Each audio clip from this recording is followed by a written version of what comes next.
welcome to another interesting edition of Okoro the Parrot. This is the tale of a compromised empire.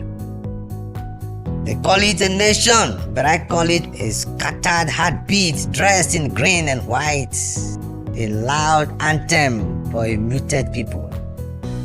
Nigeria is a riddle wrapped in silence and buried beneath sandstorms of selective memories. Out of curiosity, I asked Google Siri, "What is Nigeria?" It blinked and paused, then returned answers dressed in oil and GDP. But nowhere in that data did it say how a land so rich can be this dry. We are rich in minds but poor in decisions. Rich in culture but bankrupt in unity. Rich in resources but always stretching our hands to the same hogs that looted us blind. Now let us rewind to 1914. While our ancestors danced around fires and told stories to the stars, men with pale skin and steel hearts sat in smoky rooms. What were they doing? They were drawing borders, not with understanding but with rulers and rum. They stitched strangers together like cloths from separate tribes and called it amalgamation.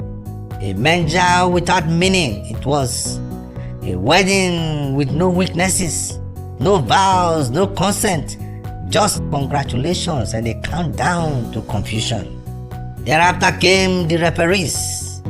They came holding flags and contracts, and they called it democracy. But the match was rigged even before the kickoff.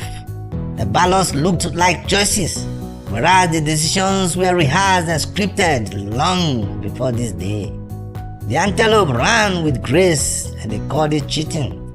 The hyena growled, they said he was a threat. The elephant played rough, they called it power.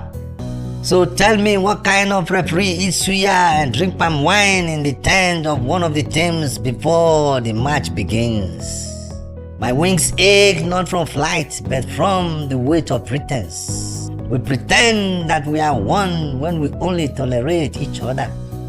We pretend that this land is united when we are just marking territories in silence and pretending that we are okay. Today our youths are drowning their dreams in dilemmas, and our elders whisper, "It is well," while watching things shattering and falling apart. We import everything and we export brilliance only to buy back mediocrity with interest. Where is the land that once fed kingdoms? Where is the pride carved in bronze and ivory? Where is the melody of strength, not survivor? Where is the soul of my great country, Nigeria? But listen carefully, folks. This is not just a rant, because this generation are not spectators. They are not waiting for permission from anyone. The act of silence is alien to them. They only know how to spit fire. They are not asking who signed the document. They are asking why we are still bound by it. So to the architects of this compromised empire, your scripts are tired. Your pens are running dry. This generation is poised to write fresher truth and newer ink on a blank slate you cannot erase.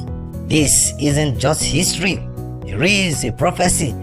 And so, my featherless friends, remember, they forged a union with ink, but this generation will rewrite it with truth. These are not the children of compromise. They are the authors of tomorrow's clarity. This is Okoro the Parrot, signing out.